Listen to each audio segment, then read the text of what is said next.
Hi everyone, I just wanted to say thank you to everyone who subscribed. I just passed 1,000 subscribers today, and it really means a lot to me. So I just wanted to thank you all for watching. I'm probably going to do something special. I'm not entirely sure though as to what it would be. I do know I want to do something special, I'm just not sure what to do. So if I find something out or something big that I can do for you guys, then I will do it. I do also want to start streaming a lot more on my Twitch, which is in the description. Hopefully I can get a regular streaming schedule going, but I'm not entirely sure. I've been busy a lot recently. So yeah, please enjoy this video. Again, thank you all for subscribing. Have a nice day.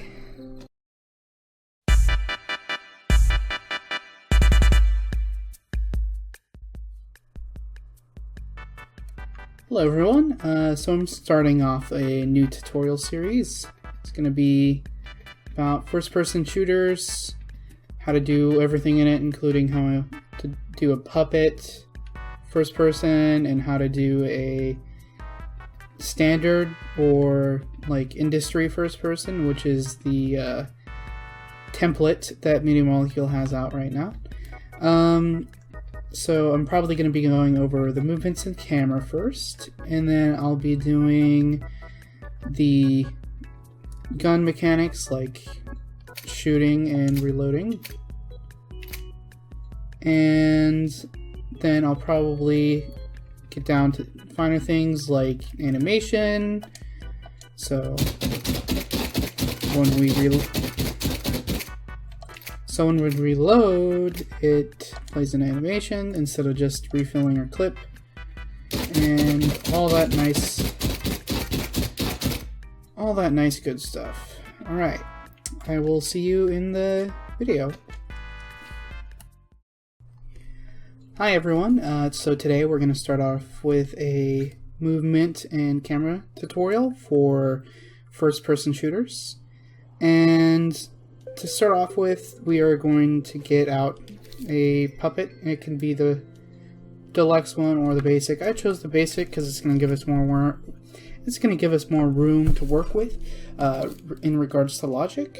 So what we want to do first is we're going to want to make the camera, because we can't have basically first person without a proper camera. So what we're going to do is we're going to get our sculpting mode out. We're going to make a cube. It can be pretty much any size. Smaller is good though, because it allows you to see things better. And I'm going to snap this on the grid, make it decently small. Alright, maybe one size larger. That's good. Alright. And I'm going to take this and I'm going to clone this cube right on top of it. And then we're going to go over to gadgets and we're going to pull out a bolt connector and go ahead and connect from the bottom to the top. And we are going to drag the purple bit. We're going to align it to the grid, and we're going to basically have it directly next to the top cube. And since we are doing this, it allows this cube to rotate completely independently from the bottom, and it's one basic object. Alright, so this top cube will follow the bottom one. Alright, and now what we want to do is we're going to make a microchip. I'm going to place this in the top one just because it's going to be easier to start with the camera. And we're going to grab camera out of our cameras and lighting and our gadgets. Go ahead and do O1 and X to edit the camera view. And we're going to just turn around until we see that we're level. And why don't we actually see if we can get that on grid? Not sure if we can. No, we can. Alright. So I'm gonna turn on Finer. I'm gonna make it go in. So we have basically the camera pointing out like this. Alright, and next we are going to want a, let's see here. Okay, next we're going to need a timeline. And with this timeline, we're actually going to be looking up and down. And the reason why we're using a timeline instead of like a rotator or anything is because we want it to be able to stay still in that position. And if we use a rotator, I'm not sure if it's still bugged or not, but the dampening, if you have it all the way up, it's still not going to stop if its the speed is at 0. Alright, so let's go ahead and open up this timeline. And what we're going to start with is we're going to add in a keyframe at 5 seconds. And we are going to rotate this so it's in the default state. And then we're going to go ahead and expand this timeline. And we are going to take another keyframe, and we want to go to 10 with it, and we're going to drag it to 10 onto the line. Then we're going to do L1 and X to change the blend mode, and we're going to make it linear. And this keyframe is going to be how high we want to be able to look in first person. So I'm going to do, let's say 50 degrees. Let's see how that looks. I like that. Alright, and then let's go ahead and get down to the default again, and we're going to copy this frame down to 0. And we are going to do 50 degrees in the other direction. And in order to actually rotate by degrees, you can use the precise move guide. And it's under guides, the little 2 lines, and it's basically a bunch of lines intersecting. Right? Let's try to get it to 0.5, and then we're going to want to shrink the timeline until it's not going to let us shrink it anymore. And what this does is allows us to have up and down look. And what we want to do is we're going to do something not entirely necessary. This is going to be simply for ease of use, and you'll be able to change this in menus if you want. Like if a player wants the camera to be more sensitive or less sensitive, we're going to be able to use a variable with this.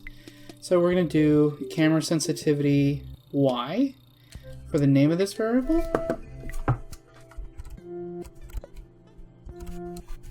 And we're going to make it so it goes from -1 to 1.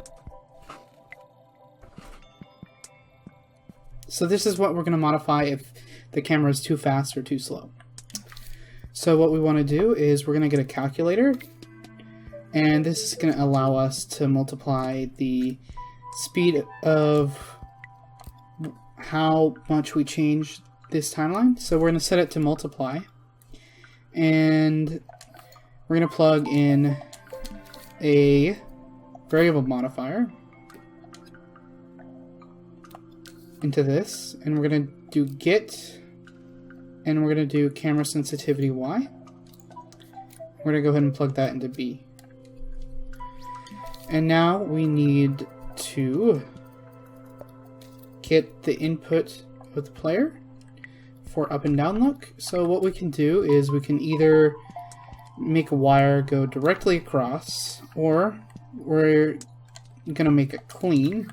Or we can make it clean. In order to do that, we are going to get a wireless receiver and transmitter. First, we're going to place down the transmitter on the Puppet logic board. If you're in the Deluxe Puppet, you're going to want to go into the orange microchip in the lower left. And we are going to place down that wireless transmitter in here. Then we're going to want to get a splitter in the logic section. I think it's logic and processing. Yep. And we are going to open the controller sensors property panel. And we're going to go to page 3. And the reason why we're going to page 3 is because here we're able to get the right stick's local, which is the absolute value. The sticks on page 2 are modified by the camera.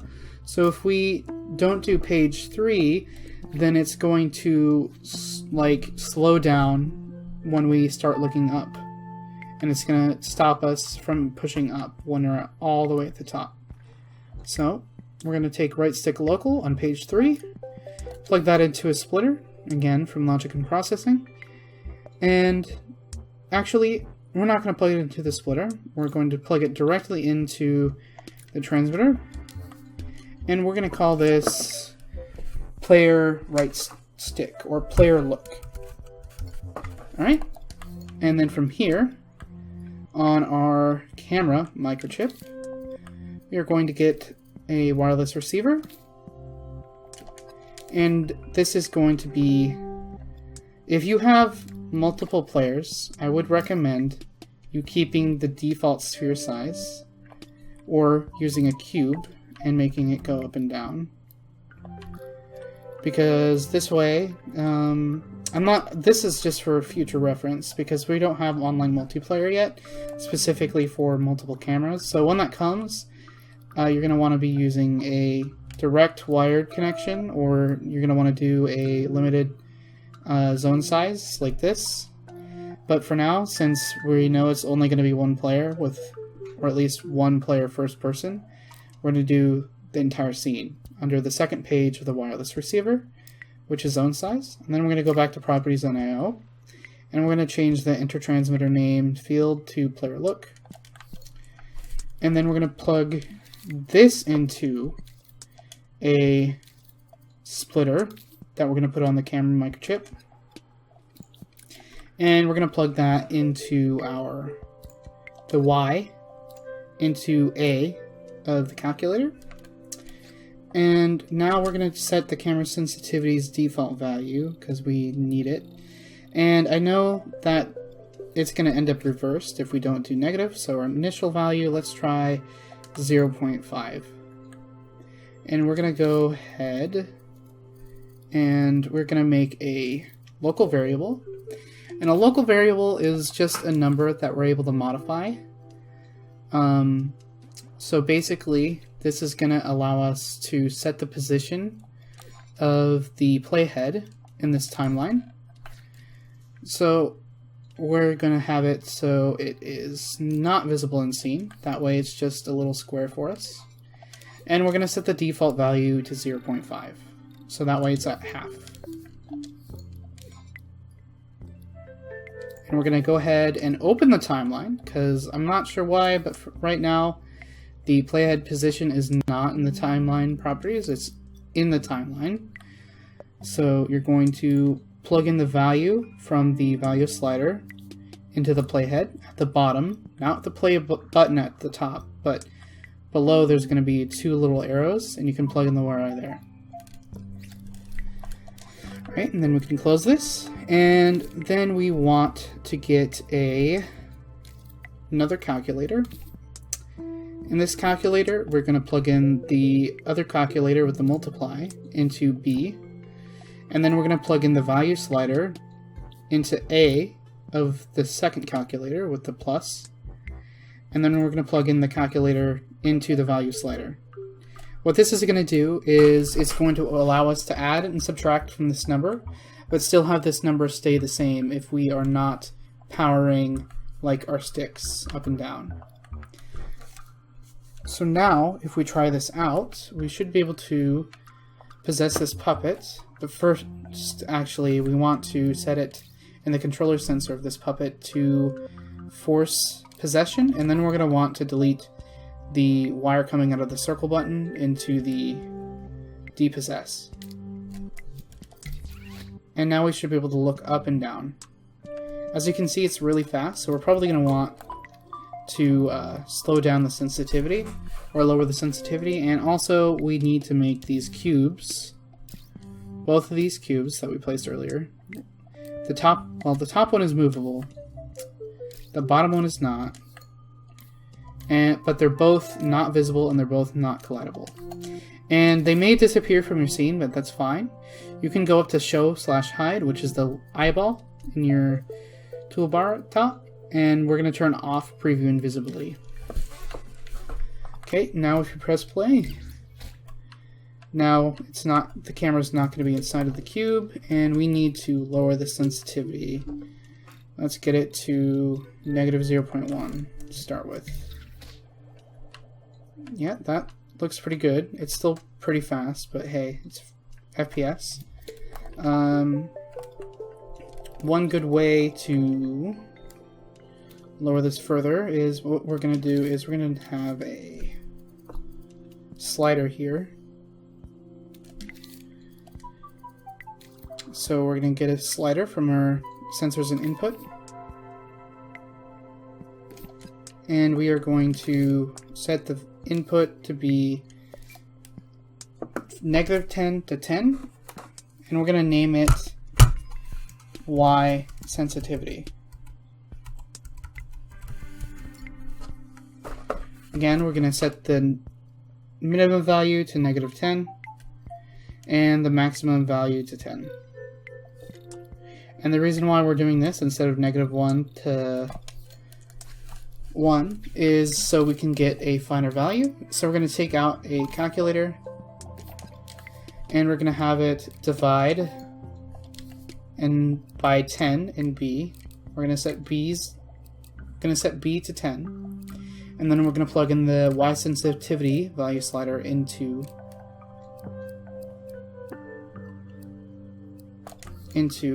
the A port. And we're going to go ahead and move this up, and we're going to get a value modifier, and we want to set it to the camera sensitivity Y, and we're going to set it to set when powered on, and we're going to plug this in to operation value, which is inside of the properties panel. It's the slider here, and we are going to get another calculator. I'm going to make this a bit bigger for us here, and I'm going to get another calculator, and we're going to set that to equals 0, and then we're going to plug in the calculator result and then get a NOT gate. So that way, when this isn't 0, we're going to set it. So, and let's do -0.5. That's probably going to be really slow. No, that's actually not too bad.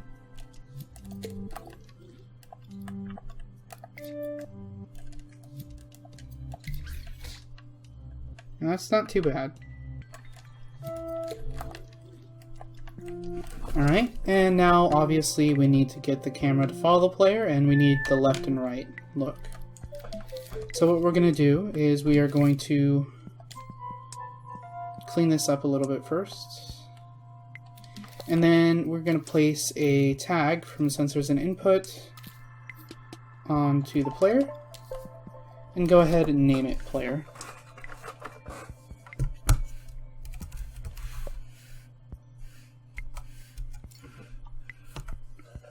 Alright. And then we are going to go ahead and go onto our rake over here, and we are going to make another microchip, and we're going to place it on the bottom cube. Okay. And then from here, we are going to place a gyroscope.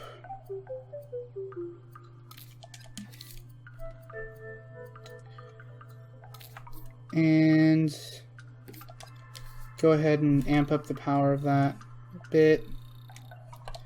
And we are going to get a rotator.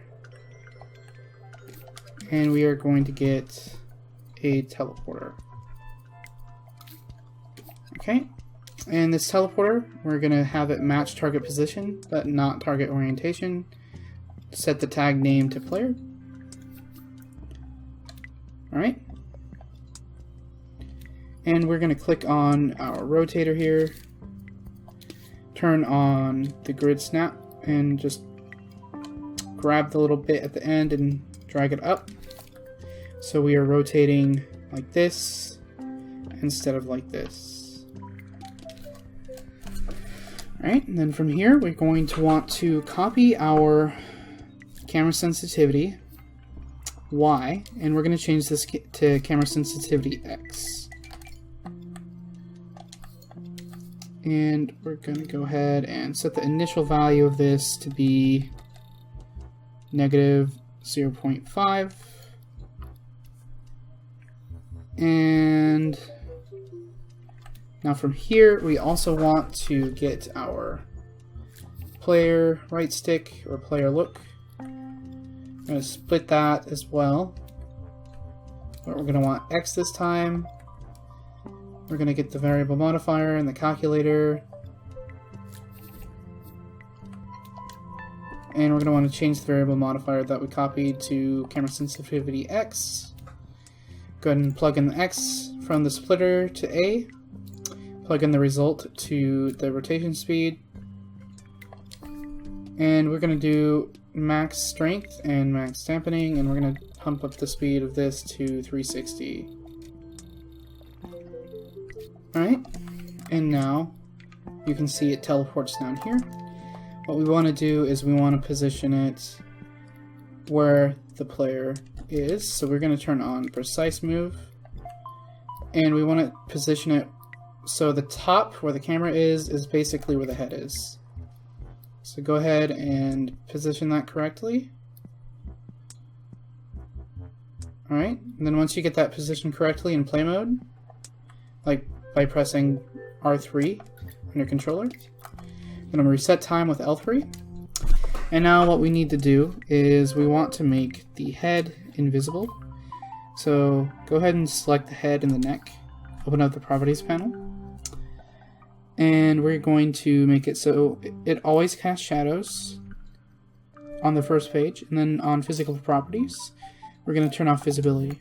That way we can still see our head and neck as a shadow on the ground, but not when our camera is on our head. Okay, and now we should be able to get the camera rotating around us. But one thing that we need to do before we test it out is we want to make the puppet look at the direction this is looking at.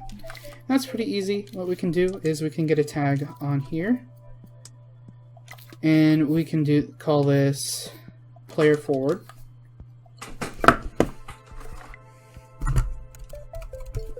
And we are going to place this a little bit forward of our camera.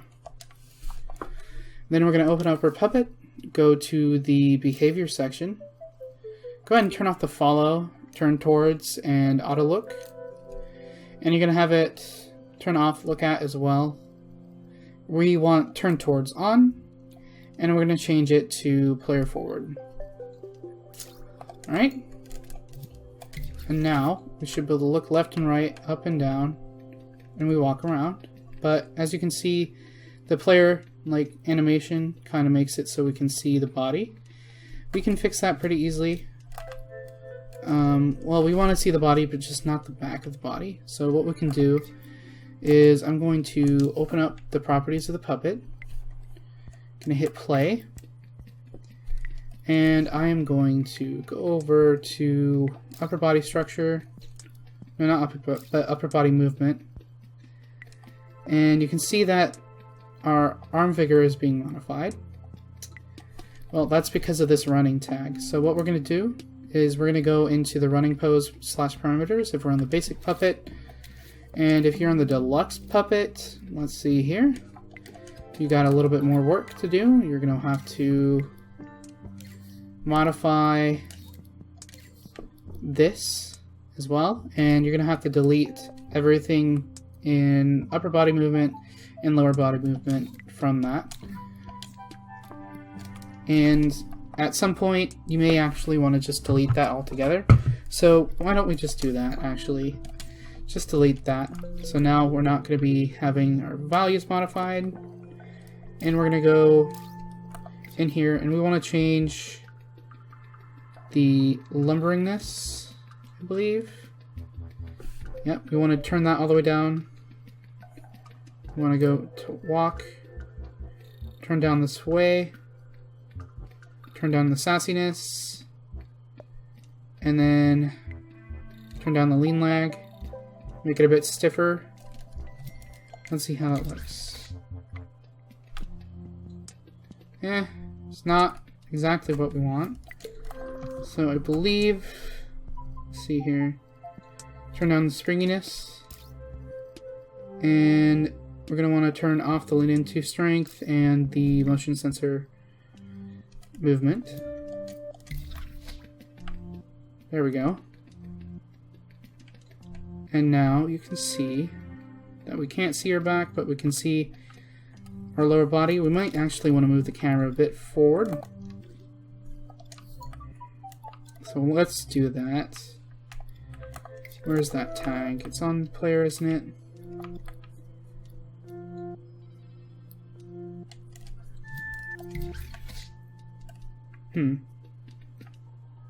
That looks good to me. If you want, you can change it up a bit, but this is fine right now. So just to stay consistent, I'm going to add in this feature for X sensitivity as well.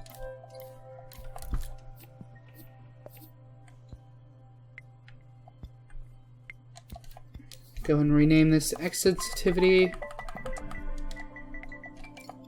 And we're going to change this variable modifier to camera sensitivity X. And we're just going to make it -0.5. Or -5, actually. That should give us the same sensitivity that we had before. Alright. So, yeah. That's how you get basic first-person shooter movement and camera. You can go ahead and tweak it however you want, but this is pretty much the basics. So, I will see you in part 2, where we will be going over how to, first of all, I guess, find a gun that can have all these features, and we're going to go ahead and get the gun to be able to shoot, and we are going to make the player able to shoot. And then after that, we're going to be doing animations like reload animations, firing animations, all that good stuff. And then I believe I'm going to make a second season of the FPS at some point where I go over the basic way to do this. Not basic, more advanced, I guess. The industry standard, which is not having these legs down here, and you just have like arms, and it's fully custom rigged and animated like arms that you sculpt yourself with guns. I need art assets for that. That's why I'm not doing that first. So I hope you enjoyed this video. Have a nice rest of your day, everyone. Bye. Don't forget to like, comment, subscribe. Bye.